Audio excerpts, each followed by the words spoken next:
Bueno, muy buenos días a todos. De verdad que en nombre de Human Capital y AMRO Colombia es un verdadero gusto darles la bienvenida a nuestro conversatorio de presidentes, un espacio que ha sido básicamente diseñado para reflexionar sobre los retos reales del liderazgo en un entorno donde la transformación dejó de ser un proyecto y se convirtió más bien en ese territorio donde hoy operan las compañías todos los días.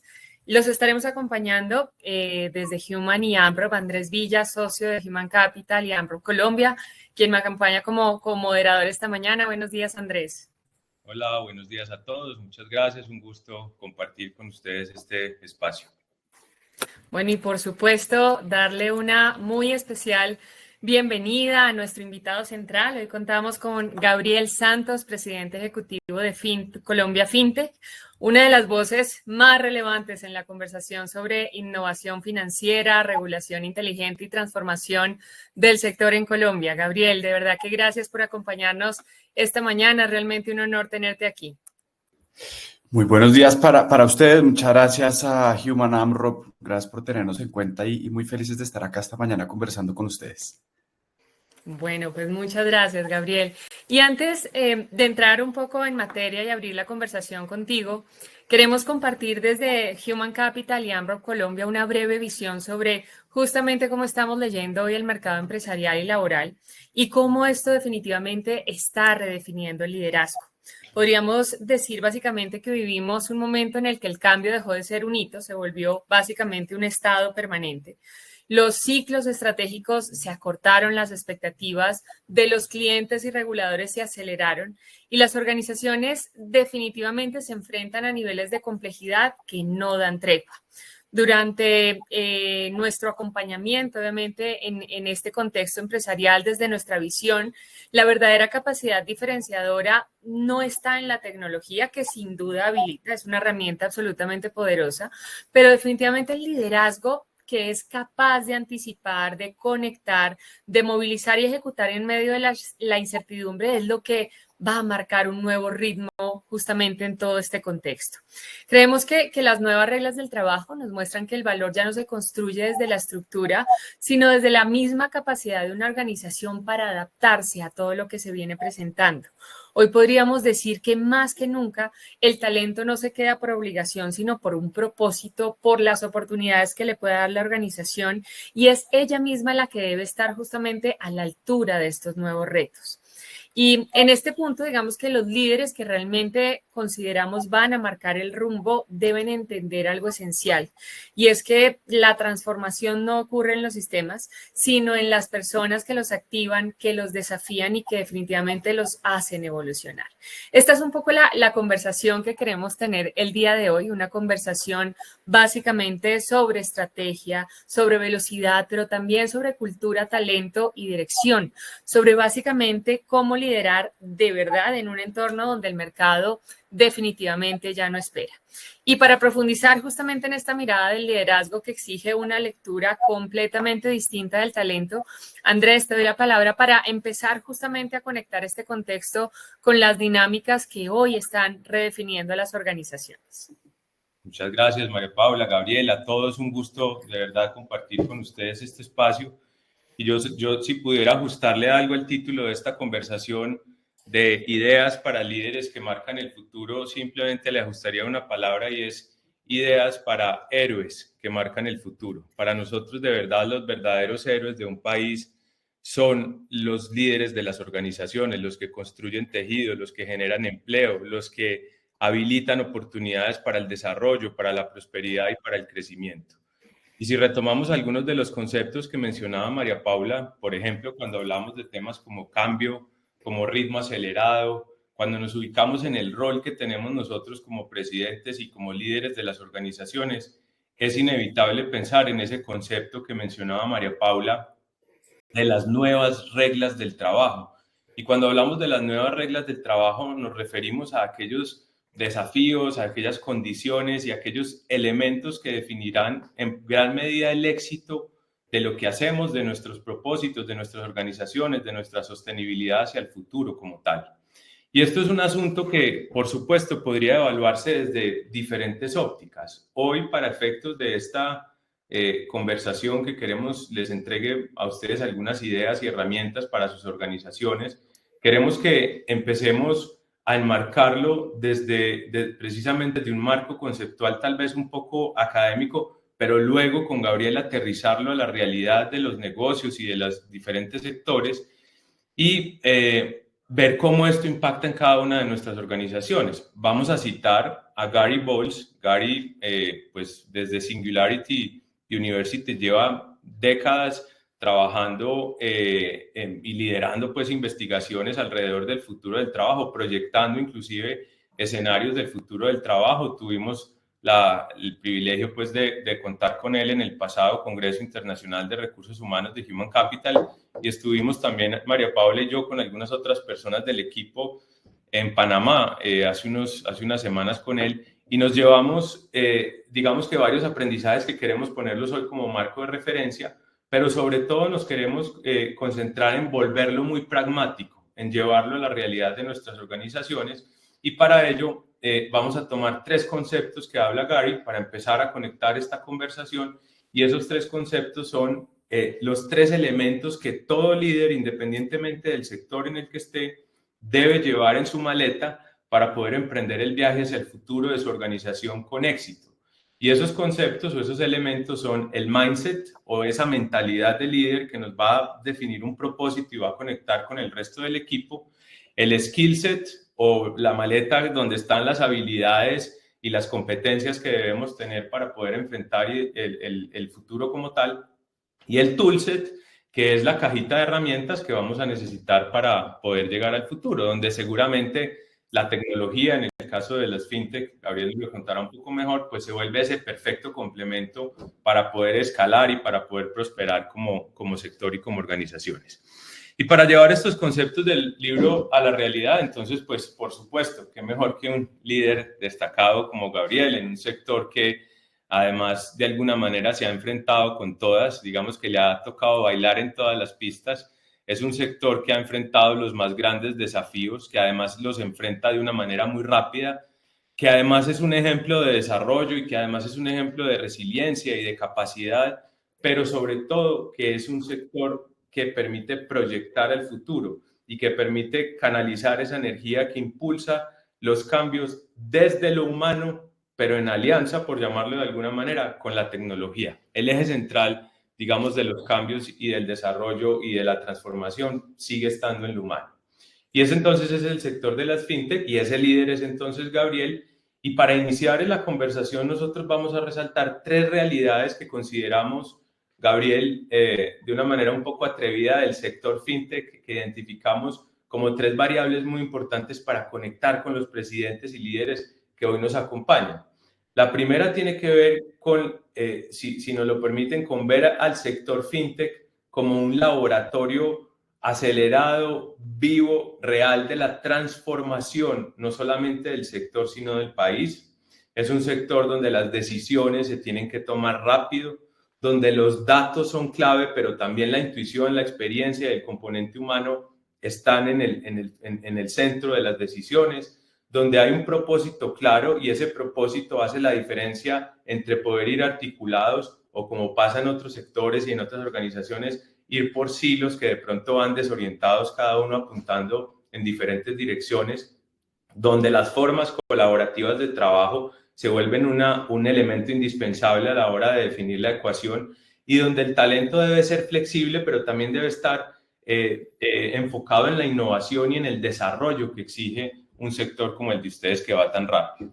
Un segundo elemento, digamos que lo definimos como una fórmula que debe llevar al desarrollo y a las oportunidades, y esa fórmula la definimos con, seguro tiene más, pero 4 componentes donde vamos a profundizar, que es lo humano, por donde arrancamos, la tecnología, algo de la regulación, que es un tema que en todos los sectores pues nos puede estar afectando de mayor o menor medida, y la velocidad a la que vamos. Y el tercero es que podamos, digamos que consideramos que es un sector que tiene buenas prácticas y aprendizajes o lecciones que son transferibles a otros sectores. Gran parte de las condiciones que hoy afectan al sector fintech pues están afectando a todos los sectores en mayor o menor medida. El pensar ágil, que ya lo mencionamos, el poder experimentar, el hacer ajustes, pero a la velocidad que nos exige aprender del error, en volver a explorar y buscar datos confiables, elementos que nos permitan ese desarrollo y esa prosperidad y sostenibilidad.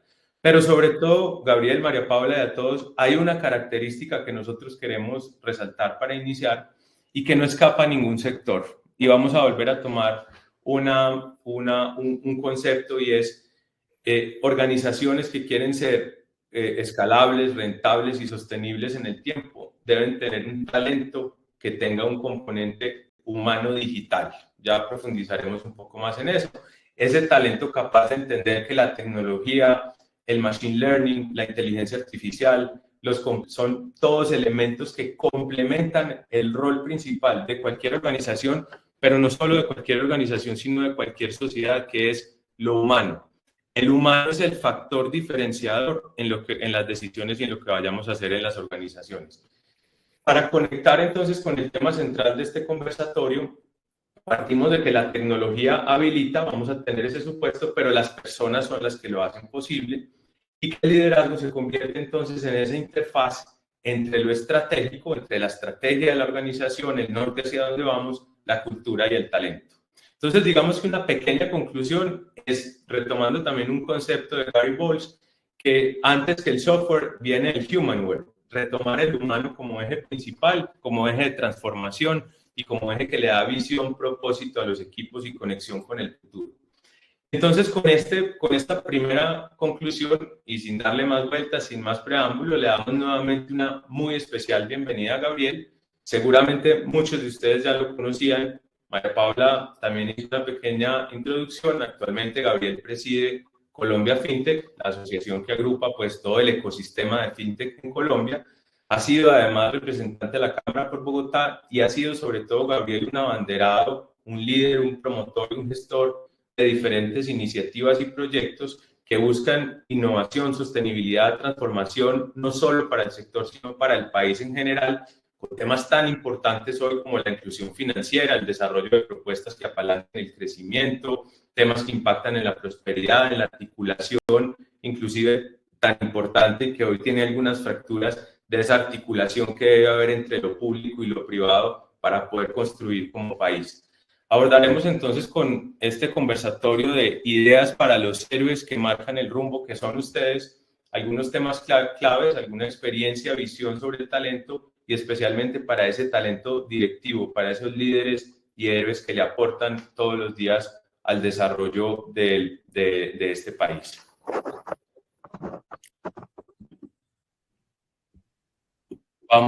Vamos, Gabriel, a abordar nuestra conversación en tres bloques, si nos lo permiten ustedes. María Paula iniciará con la transformación como territorio permanente, ahí desarrollaremos algunas iniciativas y preguntas. Luego pasaremos a un bloque sobre el aprendizaje del sector FinTech, basado en la tecnología, la regulación y el talento, y cerramos con un tercer bloque del factor humano como la verdadera ventaja competitiva. Así es, Andrés. Y bueno, justamente por eso es que queremos empezar esta conversación entendiendo el contexto en el que hoy están operando los presidentes.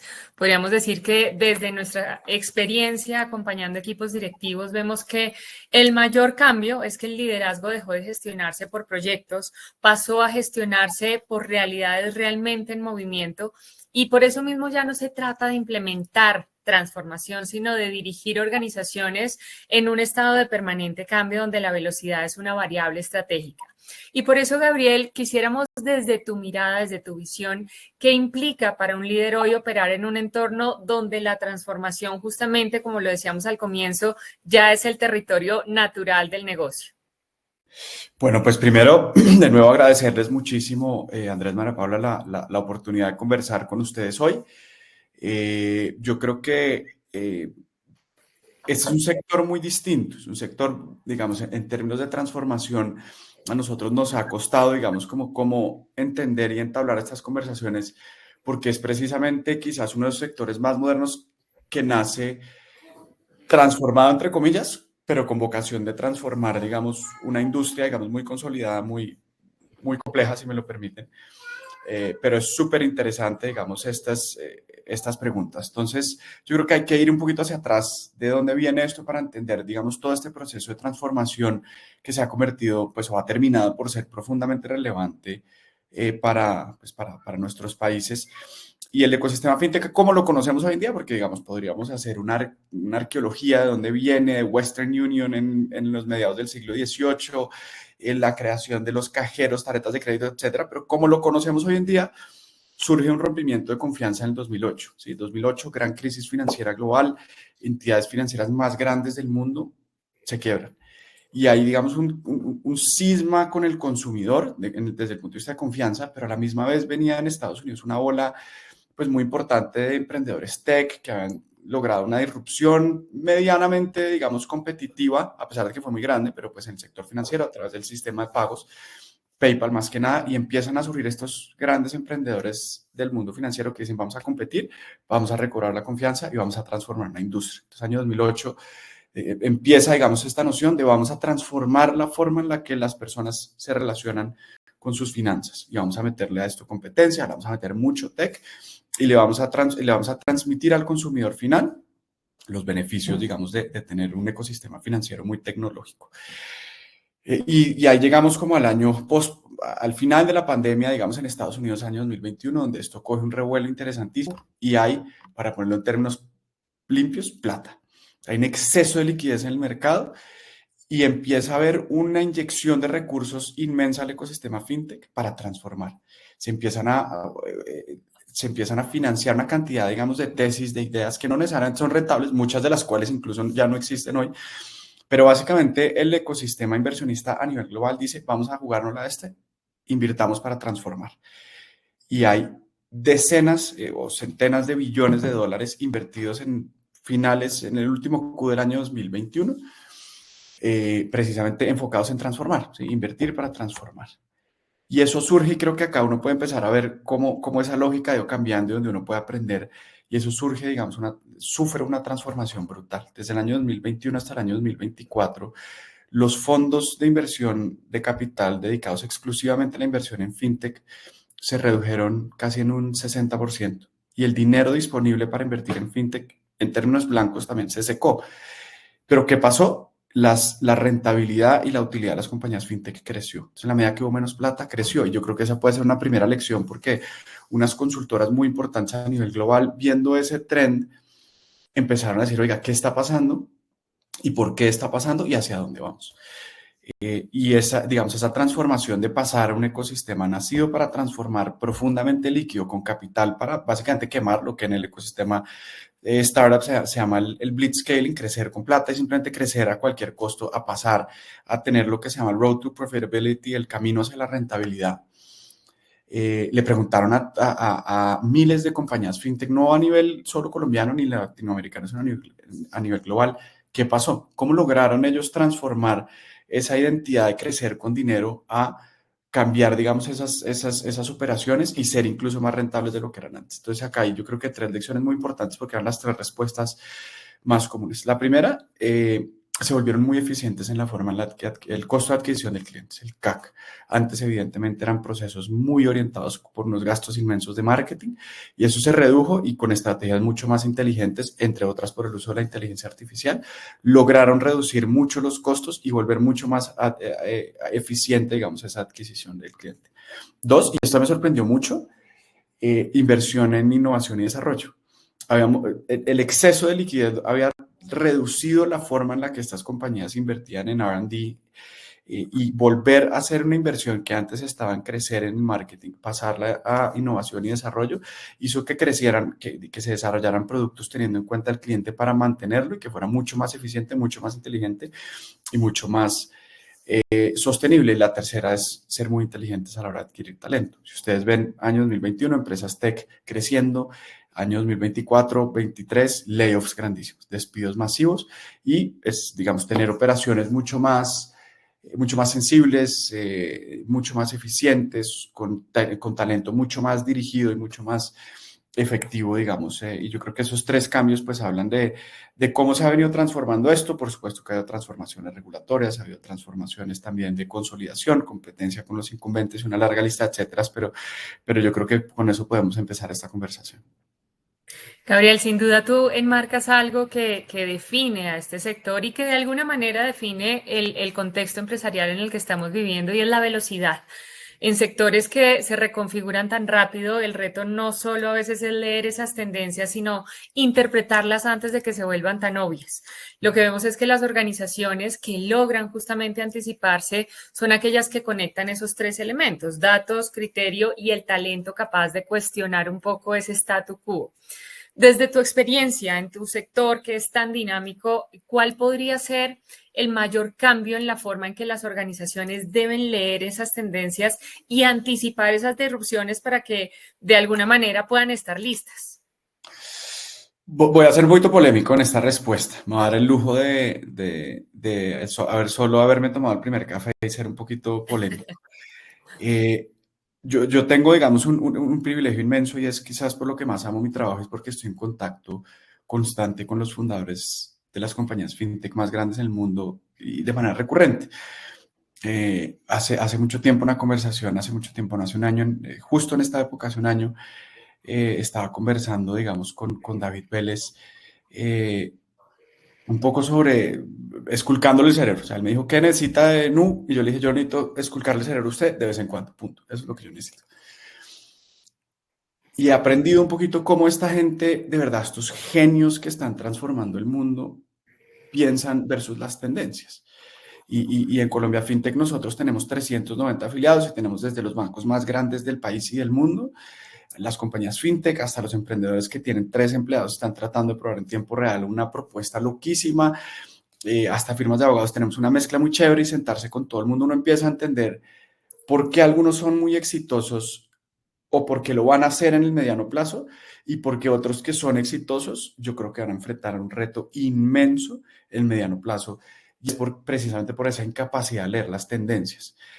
Y yo creo que ahí tenemos que entender, o por lo menos el choque grande que yo he tenido es con la cultura colombiana.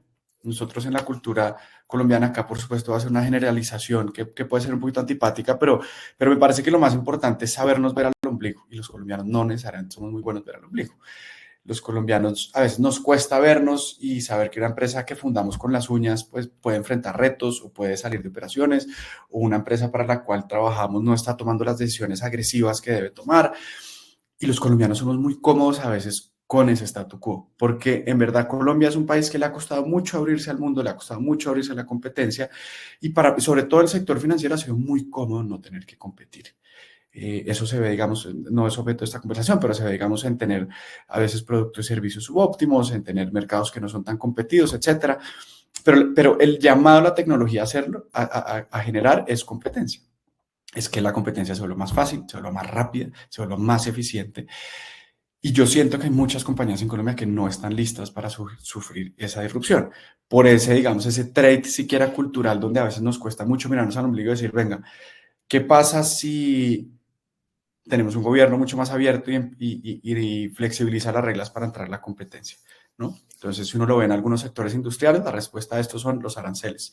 Si uno lo ve en el ecosistema fintech, es como yo leo las tendencias globales y adapto de una forma más eficiente y me adelanto 10 años a lo que va a pasar y logro tener una compañía que sea mucho más resiliente a la competencia, no hoy, sino pago el costo de ser mucho más agresivo en transformar mi negocio ya, y estoy listo para recibir competencia en 5 o 10 años, que va a ser brutal y va a ser, digamos, con el cuchillo entre los dientes. Y eso ha sido, yo creo que lo que el sector fintech ha sido muy inteligente en hacer. Entonces, les pongo un ejemplo, digamos, que puede sonar siquiera quijotesco, y es el ecosistema que nosotros consideramos dentro del ecosistema fintech todo lo que está pasando con los activos digitales, con cripto, para ponerlo en términos, no es necesariamente solo cripto, pero con lo que está pasando en cripto. Colombia es un país regulatoriamente súper anticripto, con un sector financiero súper anticripto, con un sector con una supervisión financiera súper anticripto, pero, pero el año pasado el mundo cripto transó 26 billones de dólares y fue más líquido que la bolsa de valores. Y estamos viendo compañías que ya están empezando a adoptar, por ejemplo, los pagos transfronterizos a través de la tokenización del dinero, lo que se llaman, en español se llaman, se me acaba de olvidar el término en español, pero bueno, lo que se llaman activos digitales de dinero tokenizado, los stablecoins, por decirlo de alguna forma, donde se está transformando la forma en la que las empresas pagan o reciben o hacen pagos, donde se pueden hacer pagos transfronterizos, donde el dinero se mueve no a través de SWIFT, sino a través de medios mucho más veloces, mucho más eficientes, sobre todo mucho más baratos, a pesar de que hay una resistencia muy grande. Entonces ahí, digamos, para ponérselos para cerrar ese ejemplo de cómo las empresas están leyendo esas tendencias, el mundo, por ejemplo, las remesas a través de activos digitales está sufriendo una transformación brutal. Titanes de la industria como Western Union o MoneyGram, pues que viven de un negocio altamente, puede ser muy ineficiente, altamente intermediado, no se dieron cuenta que debajo de su modelo de negocio surgió una tecnología nueva que va a transformarlo profundamente. Hoy en día están entrando a Colombia empresas mexicanas inmensas, empresas americanas inmensas y desarrollos colombianos muy grandes para poder ofrecerle a una de las economías más grandes del mundo en términos de remesas, que es la colombiana. Hoy en día estamos pasando de recibir inversión extranjera directa a recibir entre 900 y 1.2 billones de dólares mes a través de remesas, con algo que les puede quitar el negocio en un abrir y cerrar de ojos. Ya no es una competencia a 5 años, sino entró una tecnología nueva para la cual yo no estaba preparada y esto va a cambiar. Y esto lo podemos ver nosotros en el ecosistema de pagos, en el ecosistema de los neobancos, en el ecosistema de crédito digital. En neobancos, por ejemplo, compañías como Nu, como RappiPay, como Lulobank, con el nuevo ingreso que va a estar a mediados de año entrante en Colombia, Revolut, está transformándolo, pero además a una velocidad que no lo alcanzamos a entender. En 12 meses los colombianos, este tipo de compañías multiplicaron por 10 los depósitos que tenían en 12 meses. Los depósitos de los colombianos, que es quizás lo más sagrado y lo más difícil de competir, y en 12 meses estas compañías multiplicaron por 10 los depósitos de los colombianos en entidades neofinancieras. Entonces, aprender a leer esas lecturas no solo se convierte como un tema promisorio de negocio, sino yo como lo veo en Colombia es todo lo contrario, es un tema de supervivencia. Y yo creo que eso también pues pasa por un tema cultural de saber tomar decisiones agresivas, de saber invertir y de saber pensarse en un mundo cada vez más globalizado que yo creo que en 5 años va a ser absolutamente irreconocible lo que tenemos hoy, donde las fronteras de los negocios se van a borrar mucho más fácil, la entrada de jugadores internacionales va a ser mucho más veloz. Y pues yo creo que ya ese tema de quién se adapta a una nueva tendencia, bien sean pagos en cripto, en todos los, digamos, nuevos modelos de negocio, pues va a pasar de ser un incumbente a ser un challenger muy rápido. De acuerdo, Gabriel. Aquí tomábamos atenta nota de temas pues, que de verdad son para nosotros muy valiosos a la hora de revisarlas, el futuro con los líderes que hoy nos acompañan. Voy a mencionar algunas de ellas, esos 3 pilares de eficiencia de procesos que hacen parte de la historia del sector, la inversión en investigación y desarrollo y el talento, cómo ha fluctuado y cómo se ha ajustado, digamos, a los desafíos que tiene el sector. Un poco de historia, pero también un poco de futuro. Hace poco estábamos en un debate, en un foro con la Universidad de los Andes y nos decían que si la tecnología y pues, principalmente la inteligencia artificial, pero en términos más generales la tecnología fuera un partido de fútbol, estaríamos en el primero de los 90 minutos. Y ahí lo conecto con lo que decías de que en 5 o 10 años la guerra va a ser con el cuchillo en la boca y que va a haber, digamos, pues como un boom, digamos, una explosión de los desafíos que hoy nos estamos enfrentando. Y sobre eso, Gabriel, dos preguntas que quisiera como conectar acá y es, cuando aterrizamos en Colombia, hoy nos acompañan de diferentes países, pero la mayoría de los líderes están o tienen presencia hoy en organizaciones que operan en Colombia. Si pusiéramos la tecnología, la regulación y el talento, y dentro del talento los temas culturales que alcanzaste a mencionar 3 veces, ¿cuál de estos 3 elementos podría ser el mayor acelerador? Sé que deben ir en paralelo muchas cosas, pues sí, con una buena cultura y un talento, pero si no hay una regulación, entonces pues una cosa conecta con la otra, pero ¿cuál podría ser el principal? Y el segundo tiene que ver con otro elemento que mencionabas y es la inversión. Hoy muchas organizaciones se preguntan qué pedacito de mi presupuesto para el 2026, para el 2027 y de ahí en adelante debería yo llevar de mi organización a los temas de tecnología. Por supuesto, va a variar dependiendo. Si es una empacadora de frutas, pues va a ser muy diferente a una fintech y seguramente el peso sobre su P&G, sobre sus números va a ser total diferente. Pero ¿qué diferencia hay entre, más que el porcentaje que se vaya a invertir, entre quienes logran realmente convertir la tecnología en una ventaja competitiva a partir del talento, de la cultura y, por supuesto, de las herramientas que se adquieren? Yo empezaría por la primera y creo que tocó dos de esos temas que creo que son muy importantes. Y el primero, que quizás va un poquito atado como a ese tema cultural de por qué los colombianos no hemos tenido que competir, es porque en últimas, como ese proteccionismo regulatorio nos ha dado a las industrias colombianas como una certeza de que vamos a seguir existiendo y que no vamos a tener que enfrentar unos escenarios de competencia muy agresivos como ha pasado en otros países. Hemos primado siempre esa noción de producción nacional, de empresas nacionales versus pues sobrecargarle a los usuarios finales, digamos, ese nacionalismo, ese proteccionismo, pero eso está cambiando muy rápido y está cambiando en todas partes del mundo. Y yo se los digo, digamos, desde el sector financiero, que quizás con el ecosistema de la salud son los más vigilados en el universo. Hoy en día, los reguladores, esto no es una tendencia colombiana, nosotros vamos mucho a un evento muy chévere que se llama Finance of Tomorrow, que ocurre todos los años en Brasil, donde nos reunimos con los reguladores de todo el mundo para, digamos, conversar de tendencias en términos de regulación, etcétera, y nosotros damos nuestras perspectivas, pero eh, esa tendencia de cómo nosotros, cómo los reguladores financieros en el mundo están cambiando esa óptica de proteger ese nacionalismo empresarial, a otorgarle el beneficio de tener sistemas financieros más competitivos al usuario final por encima de los empresarios, es brutal y es algo que se viene de manera inexorable, ¿sí? Eso quiere decir que en la medida que se flexibilicen, por ejemplo, los requisitos de movilidad en el sector financiero, es decir, que cómo puede entrar una empresa financiera mucho más fácil o puede salir mucho más fácil del mercado, cómo podemos reducir barreras de acceso o cómo podemos reducir la regulación para reducir costos de operación en el mercado y incentivar la competencia y la innovación, pues es una realidad a la que nos vamos a enfrentar muy pronto. Entonces, desarrollar una empresa que confíe necesariamente o que dependa de la regulación para mantener, digamos, para limitar su competencia, me parece que puede ser el peor error que puede tener una compañía hoy en día, ¿sí? Y pasa mucho en Colombia, yo todavía lo veo mucho con industrias muy grandes que dicen, si a mí me cambian el arancel que le ponen a el azúcar, al acero, a una cantidad de cosas, esas empresas dejan de existir. Y una empresa que hoy en día dependa de un arancel, sector confecciones, cualquiera de los otros, pues es una empresa que está abocada a desaparecer en el mediano plazo. Tiene un liability inmenso.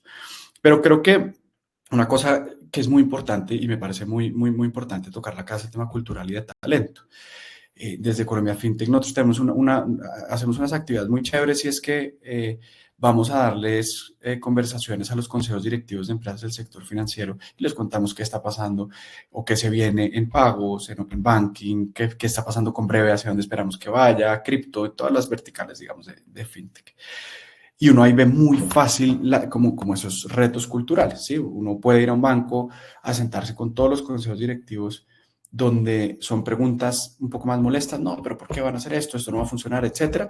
Y uno va muy fácil a un banco donde dice, ¿qué tengo que hacer? ¿Qué están viendo? ¿Qué tengo que cambiar para adoptar este tipo de cosas? Y eso es un tema cultural muy complejo. Una empresa no va a surgir un proceso de transformación si la cultura no, o sea, si es cosmético y dice, pues bueno, yo le traigo un Chief Product Officer de una fintech que es un berraco, etcétera, pero en verdad llega y está absolutamente maniatado con una estructura humana que no le va a comprar sus ideas, que no le va a dejar invertir donde tiene que invertir, donde recursos humanos no entiende los retos de por qué tengo que digitalizar mi facturación y mis pagos y cómo Open Banking va a transformarlo y cómo no puedo contratar de aquí en adelante una persona que no sepa inteligencia artificial, etcétera. Pues en última se convierten, no son cambios culturales, sino son cambios en talento humano, pues que van a aburrir a la persona, que no van a surgir ninguna transformación y que usualmente van a ser muy caros y no van a traer. Sí, después van a decir, no, ¿para qué nos trajimos a este tipo que nos costaba un platal y no logró hacer nada? Cuando volvemos a la tesis inicial, nos costó mirarnos al ombligo en vez de empoderar, digamos, como esa transformación desde el punto de vista de talento. Hace poquito en un banco muy grande teníamos una conversación muy chévere. Yo les decía, mire, ustedes de aquí en adelante no puede entrar una persona, esa era mi tesis, por supuesto, un poquito soberbia, obvio, pero no puede entrar una persona que vaya a trabajar como cajero, que va a trabajar en marketing, que va a trabajar en todas las áreas que a ustedes les parece que no son estratégicas para la transformación, que no sepa, por ejemplo, cómo los sistemas de pago están transformando el mundo. ¿Sí?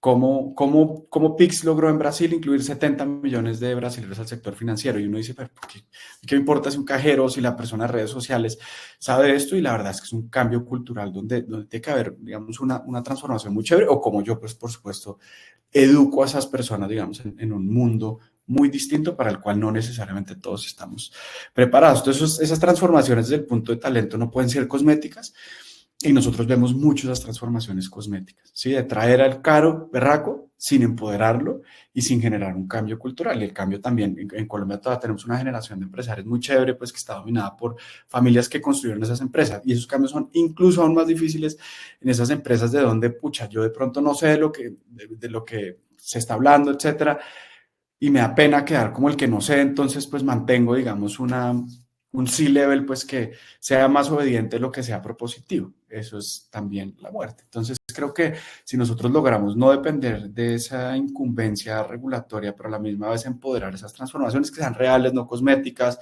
pues es importantísimo. Y desde el punto de vista de inversión en R&D, pues por supuesto que depende muchísimo, pero yo creo que hay unas cosas donde la gente tiene que ser muy consciente. Yo soy muy bullish en lo que se viene con inteligencia artificial, muy.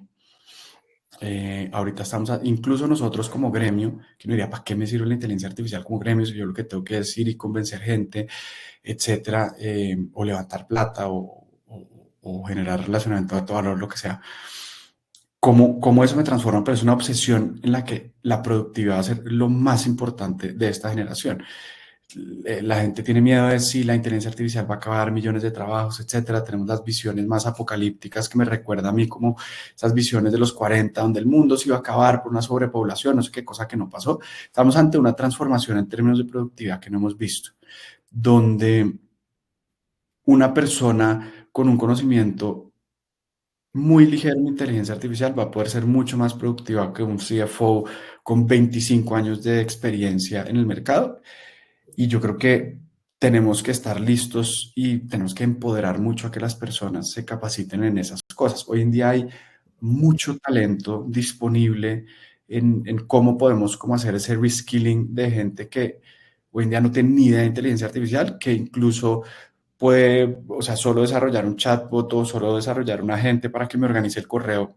Hoy en día es facilísimo y brutal y hay empresas, digamos, como dedicadas a eso, pero creo que invertiría mucho en traer talento en eso. Y lo decías tú ahorita, digamos, una empacadora, uno diría, ¿para qué una empacadora invierte en esto? Pero si una empacadora logra facilitar sus procesos de compra o de cómo manejan el inventario o de cómo contratan personal o una larga lista, etcétera, o cómo miden a su personal a través de herramientas de inteligencia artificial, pues van a encontrar unas eficiencias que muy seguramente su competidor va a encontrar de una forma muy fácil, sobre todo si son competidores más jóvenes que nacen en estas eras digitales. Entonces creo que hay un reskilling y un upskilling muy importante que todavía estamos viendo muchos con miedo, es que mi industria no va a sufrir eso. No, nosotros estamos frente a un paralelo muy chévere. Hace poquito estuve en una conferencia donde escuché hablar al que fue el asesor económico del presidente Trump en su primer mandato, Gary Cohn se llama. Él fue CFO de Lehman Brothers, etcétera. Decía, mire, yo lo único que encuentro en paralelo en términos de productividad fue la creación del computador portátil, donde la gente extendió su posibilidad de trabajar, ya no estaban atados a trabajar en un escritorio donde puedan ser mucho más productivos que con una máquina de escribir, donde tenían acceso, donde eventualmente tuvieron acceso al internet, etcétera. Yo creo que esto es similar. O sea, imagínense una empresa que no tuviera acceso a computadores portátiles para sus empleados, pues sería la muerte. Entonces yo creo que estamos ante un aumento de productividad similar, donde el talento ya se está comoditizando, o el acceso por lo menos a ese conocimiento se está comoditizando, y el que no logre, digamos, asumir de manera integral ese conocimiento entre sus empresas, pues va a sufrir también un revolcón muy, muy berraco, y esos aumentos de productividad en otras empresas se van a ver reflejados en una reducción sustancial de costos y en una imposibilidad de competir también en el futuro. De acuerdo, Gabriel. Pues aquí quiero mencionar, en 24 años que llevamos en Human Capital acompañando diferentes organizaciones, miles de organizaciones en diferentes sectores, ponemos, y no lo quiero hacer desde una óptica amarillista, sino todo el contrario, digamos con una visión optimista hacia el futuro de poder construir, pero ponemos una alerta sobre esos temas que mencionaba recurrentemente de la productividad como un elemento que va a definir el éxito o el fracaso de una organización hacia el futuro. Y ahí, alrededor de la productividad, va desde lo cultural y desde lo conceptual y desde cómo los líderes la visualizan y cómo articulan a sus equipos bajo un propósito que esté articulado con esa productividad, cómo ya cuando lo llevamos a los procesos, a la misma estructura que tiene la organización, Hace poco, haciendo un ejercicio de alineación de arquitectura organizacional con una compañía, discutíamos un escenario precisamente, Gabriel, donde decíamos, ¿qué tal si no existieran estas normas? ¿Qué tal si el proteccionismo en lo que estábamos hablando ahorita no existiera? ¿Qué pasaría con nuestra organización? ¿Estaríamos teniendo esta conversación en 6 meses o cerraríamos las puertas y nos van a llegar desde afuera y se van a apoderar del territorio que hoy ocupamos?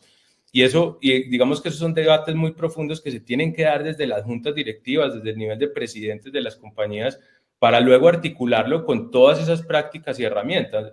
Digamos que si uno quisiera empezar a abonar el terreno de la productividad, pues seguramente desde la cabeza de la organización tiene que empezar a pensar en temas puntuales, pero que ahora están de moda, además por la mesa que se instaló hace un par de días de buscar concertarlo del salario mínimo, y es cómo vamos a pagar con productividad, cómo vamos a hacer para remunerar a la gente en nuestras organizaciones alrededor de la productividad, cuáles son los esquemas que tengo yo para la alta dirección, pero cuáles son los esquemas que tengo de compensación para mi fuerza de ventas, qué tengo yo para las personas que están en ese relacionamiento que mencionabas ahora, que garantice la sostenibilidad de mi negocio. Creo que, digamos que al final, todas estas experiencias, iniciativas y reflexiones que nos están compartiendo conectan con este último bloque de esta conversación. Ojalá hubiéramos tenido más tiempo, Gabriel, porque de verdad muy valiosos aprendizajes y experiencias, que es el factor humano como la verdadera ventaja competitiva.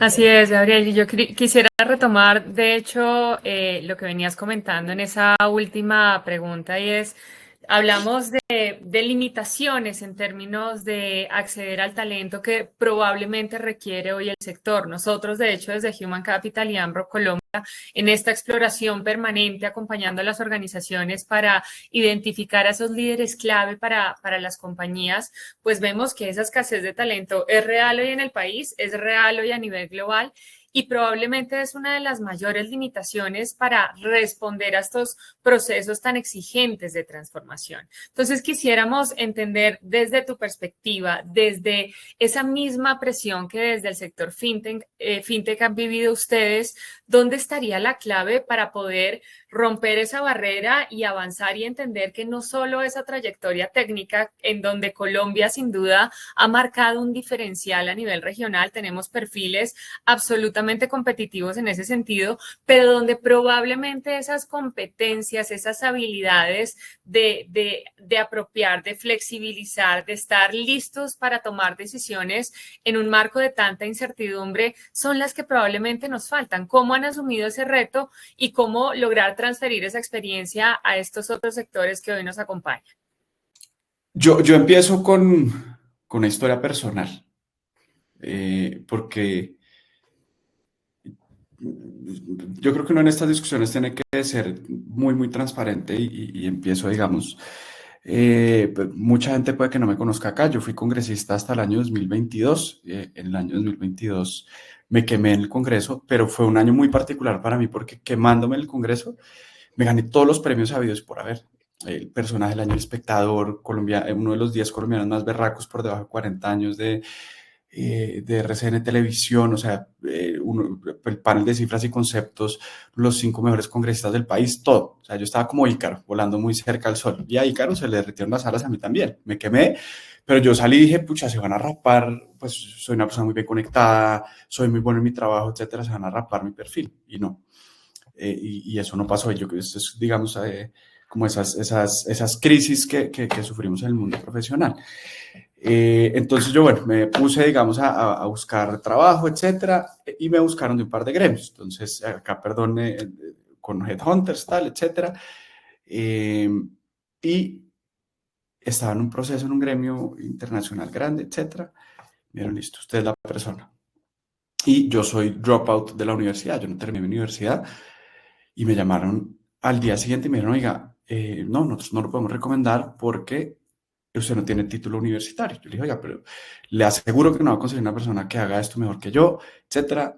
Bueno, bien, no, lo sentimos. Nosotros como empresa, pues no podemos recomendar a una persona sin esto. Yo, oiga, pero mis skills, no sé qué, bien, no, listo. Entonces me salió lo de Colombia Fintech. Colombia Fintech hace 3 años casi que no existía. Hoy en día somos uno de los gremios más importantes del país.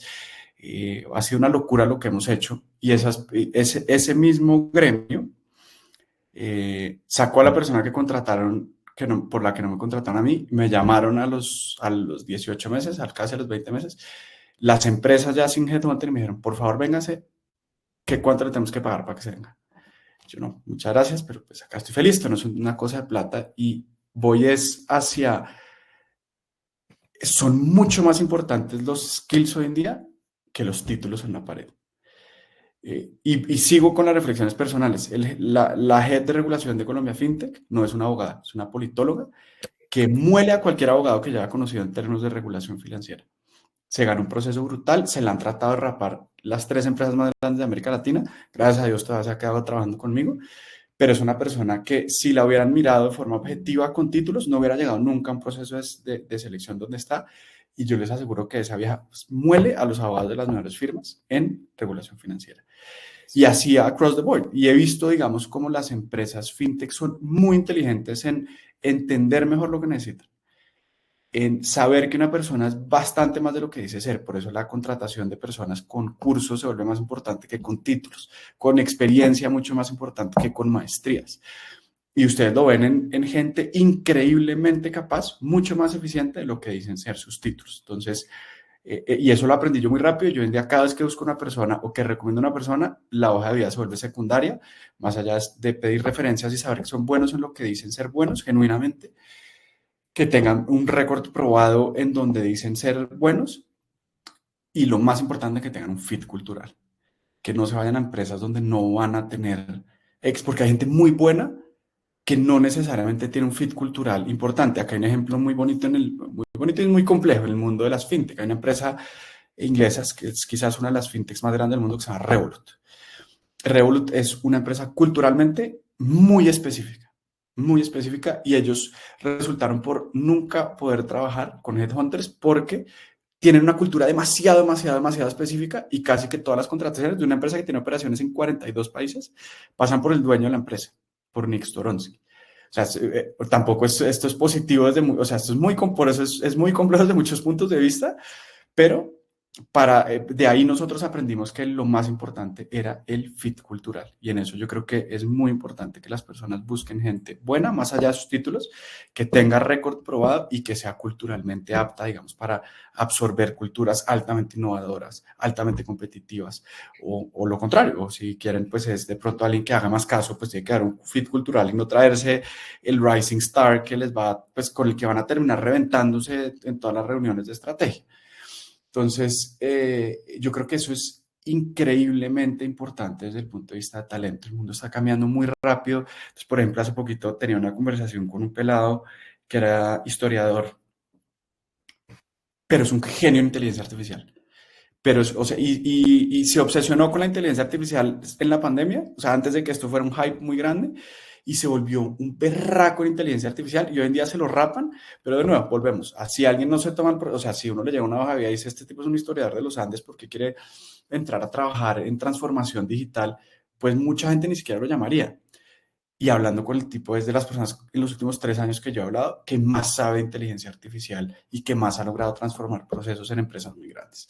Entonces yo creo que lograr cambiar ese chip un poquito de, bueno, si mi persona de recursos humanos pues recibe esta hoja de vida de pronto, o si pedimos en LinkedIn que tenga esto, no sé qué experiencia y que tenga esto y que tenga esto y que tenga esto, hay mucha gente muy buena que no va a pasar jamás un filtro. Yo creo que ahí tenemos que ser muy conscientes en el talento cambió. El talento cambió. Y para acceder al mejor talento hoy en día no basta con ser un robot y que alguien cumpla con criterios objetivos, que en algunos casos sí es muy importante en todo caso, pero pues yo creo que nos vamos a perder también de un talento muy bonito y muy bueno que otras empresas están viendo como con otros perfiles.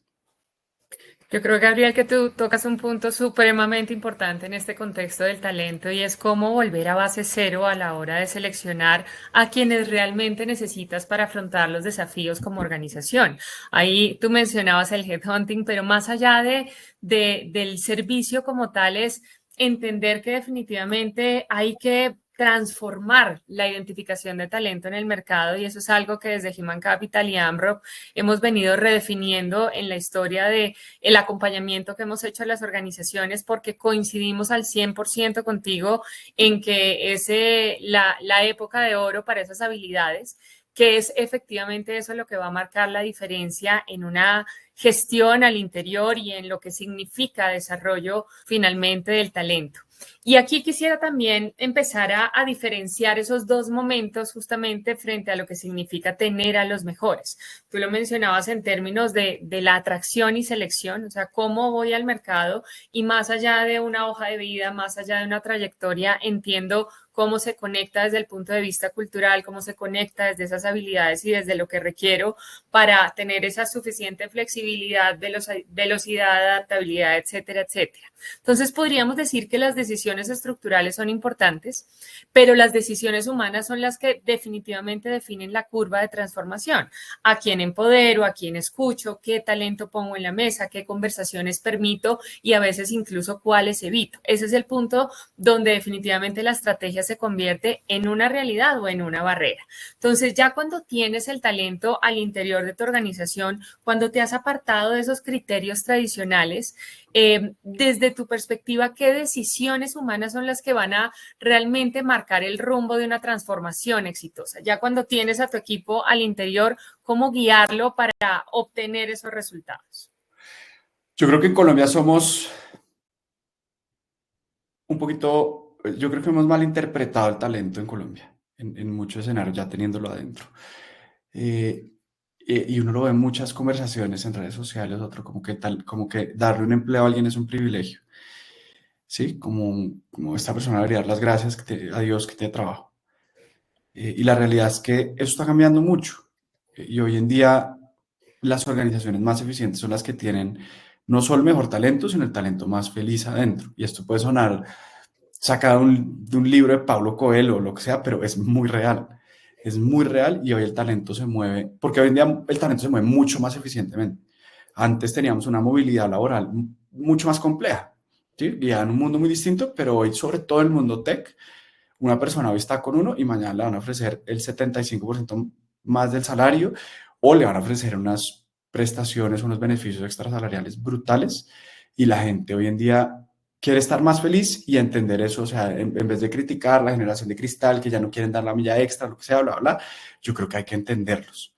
Y entenderlos no significa tomar todo, pues tomarlos, digamos, como un mantra de vida, que uno solo puede ser feliz y viajar por el mundo y hacer home office desde Costa Rica, pero sí entender que hay cosas que son muy importantes para una generación muy valiosa de talento dentro de las empresas y que ese tema de que el trabajo es un privilegio se va a acabar muy pronto. Nosotros lo vemos en cómo la gente, sobre todo el sector tech, se mueve muy fácil y eso ya no es en Colombia. Es como llega una empresa venezolana, una empresa argentina, una empresa gringa y le ofrece incluso el mismo salario, pero le ofrece unas condiciones más chéveres, entonces le ofrece el seguro de salud de la mascota o le ofrece, como hacemos en Colombia, FinTech, tener una jornada laboral de 4 días y medio o le ofrece una cantidad de cosas, pues digamos que resultan por ser muy valiosas para el talento más importante, pero muchas veces lo vemos nosotros como no, tiene que cumplir y no sé qué, tiene que estar tiene que presencial 100%, tiene que estar todo el tiempo acá, o somos muy rígidos en ese tipo de cosas, y yo creo que nos tenemos que preparar tanto para la innovación, como para recibir una fuerza de trabajo que ya no necesariamente pues tiene esa inmovilidad laboral como la que hoy podemos ver hoy por hoy, ¿no? Entonces, yo creo que tener ese talento muy contento es muy importante y tener el talento contento para la gente joven, por ejemplo, es ofrecerle estas capacidades de tener más acceso al conocimiento y mejorar sus skills profesionales, ¿sí? No necesariamente tiene que ser, como les decía ahorita, lo que quiere la generación Z, ¿no? Pero sí decir, vengas a trabajar conmigo y nosotros vamos a enseñarle a todos de inteligencia artificial, por ejemplo, que es un camino en el que yo estoy con el gremio.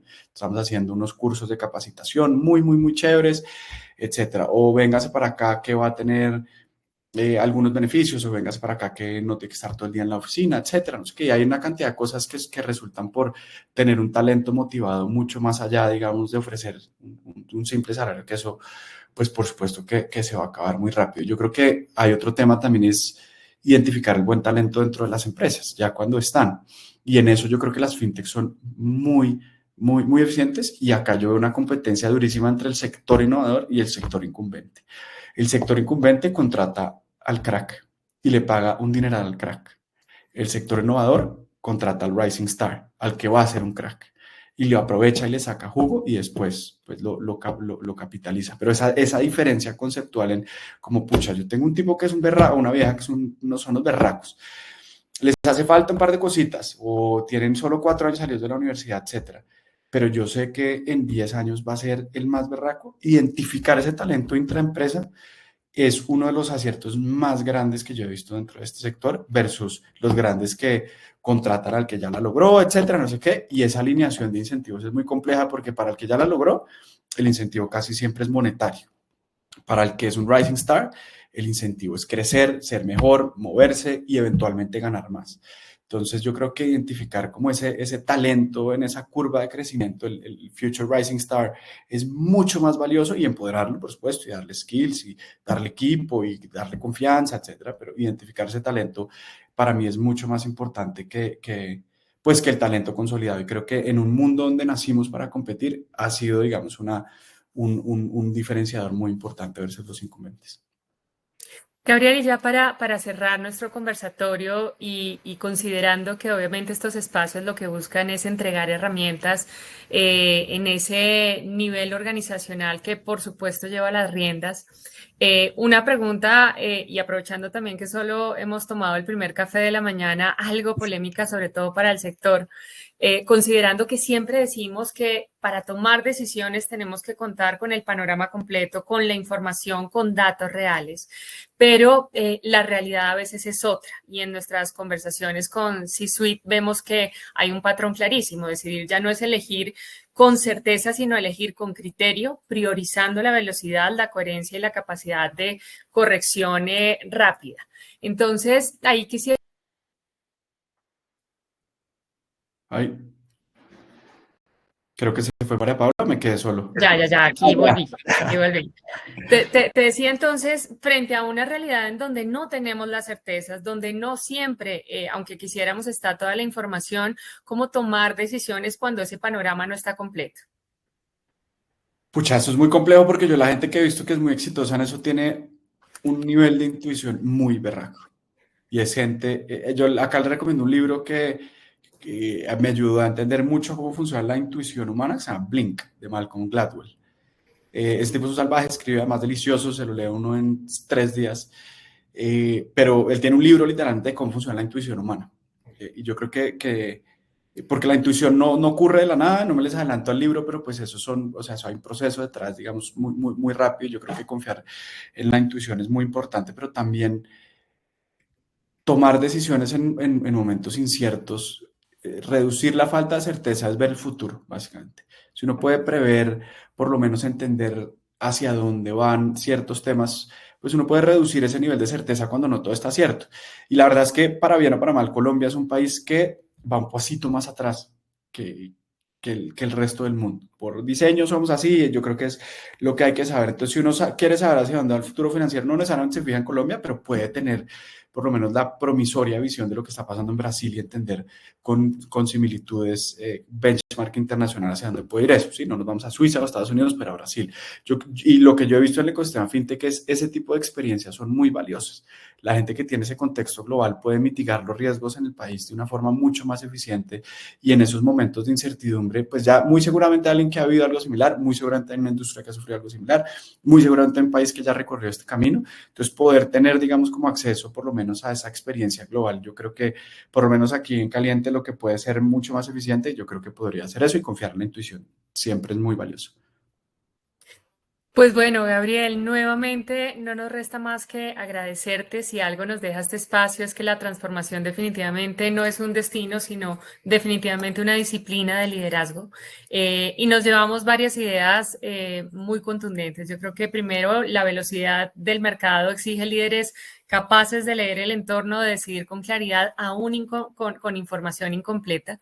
Segundo, que incluso en sectores altamente tecnológicos como el fintech, la ventaja no está en la tecnología en sí, sino en cómo el liderazgo sigue movilizando el talento, en que probablemente la cultura no es un elemento blando, sino un activo estratégico que puede acelerar o frenar la transformación. Y cuarto, que las decisiones realmente críticas no son estructurales, sino humanas. Y ese es el mensaje central de hoy. La transformación no es digital, es humana y empieza en el liderazgo. Así que nuevamente, Gabriel, de nuevo, gracias por tu generosidad, tu claridad, tu visión, por acompañarnos en este espacio de altísimo valor, y a todos ustedes que nos acompañaron el día de hoy en estas conversaciones para héroes, como bien lo decía Andrés al comienzo, y esperamos pues verlos próximamente en nuevos espacios de conversación. Gabriel, y Muchísimas gracias por compartirnos esa historia personal tan valiosa alrededor del liderazgo. Grandes reflexiones. Vamos por un segundo café de la mañana bien cargado para poder asimilar todo lo que hablamos y incorporarlo a nuestras decisiones, a nuestras organizaciones. De verdad, gracias. Muchos éxitos a todos con el cierre de año. Un próspero 2026.